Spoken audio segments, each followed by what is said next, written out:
Hi guys, welcome to MixedBag, where variety is the fun of life. Today, we will be discussing, well, maybe not discussing, but asking these very questions. Why or how or when did this hantavirus pop up? Where did it come from? How did these cruise ship tourists contract it if there are no traces of rats anywhere on the ship? Why are there so many different MixedBag explanations as to the origins of this strain or virus? What strain of the hantavirus even allows for human-to-human transmission? What do you believe?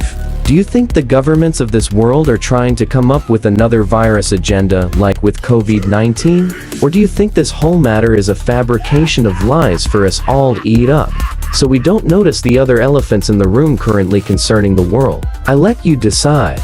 Watch the next clip and think deeply about what the hantavirus could be all about.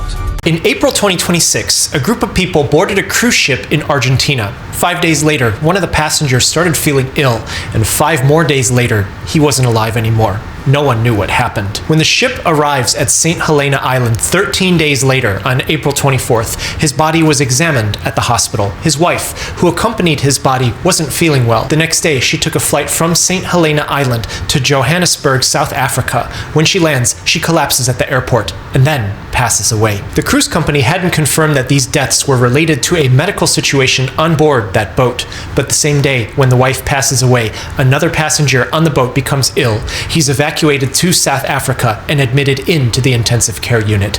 5 days later, on May 2nd, another passenger on the ship has difficulty breathing before suddenly passing away. From the patient still alive in South Africa, doctors are able to confirm that he has hantavirus. World Health Organization is contacted, and they're able to identify 7 total cases of hantavirus on board the ship, and including the deceased. This is a family of viruses, and it usually gets passed from animal to human, inhaling airborne particles of infected rodent droppings. But there's multiple hantaviruses, and they're known to cause either cardiopulmonary collapse, where the heart and the lungs fail together, or they destroy the kidneys. The problem is there weren't any rodents on the ship, so where did this come from? There is one hantavirus known as the Andes virus that's been known to transmit from human to human. It's the only known hantavirus to do this so far. And in 2018, there was a birthday party that became known as a spreader event for Andes virus that ended with 34 people getting infected and 11 deaths. And this birthday party happened in Argentina, where people boarded this cruise ship.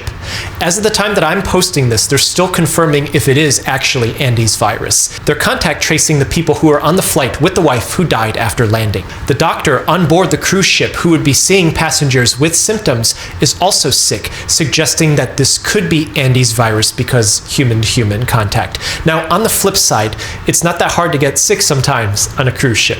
This is the cardiopulmonary collapse version of the virus, so there's no known direct treatment other than to get a machine to oxygenate blood during the time that the lungs are shut down, which is usually just a couple days for this virus, so you have to identify it early. So those people who are on the ship now that folks are aware of this, you should be able to get treatment in time in case you have symptoms. This isn't new. This particular one doesn't happen that often. Last year, Betsy Arakawa, Gene Hackman's wife, passed away from a hantavirus found in New Mexico. And that's the state where we found hantavirus in the United States for the first time back in 1993. I wouldn't panic over this given the information that we have. Just make sure that you wash your hands often. So what do you think of this whole debacle? Is it real? Is it AI generated? Is this a virus created by secret organizations, or the start of another frickin' conspiracy? Let me know in the comments below. One word of advice: if you are going to subscribe to a channel, make sure they have lots of variety in the content that they are creating. Stay informed, but wary of the information you are being fed by channels like Saint Abs, Seconds, Minutes or Hours of Horror, Barry Step, Harris Sultan. I'm not saying my channel is any better or different, but at least I have tons of fun and outrageous stuff for you to watch. And like there is a Corona beer, maybe Fanta should rebrand themselves as Hanta instead. Wouldn't that be fitting? See you in my next video. Subscribe for more future videos.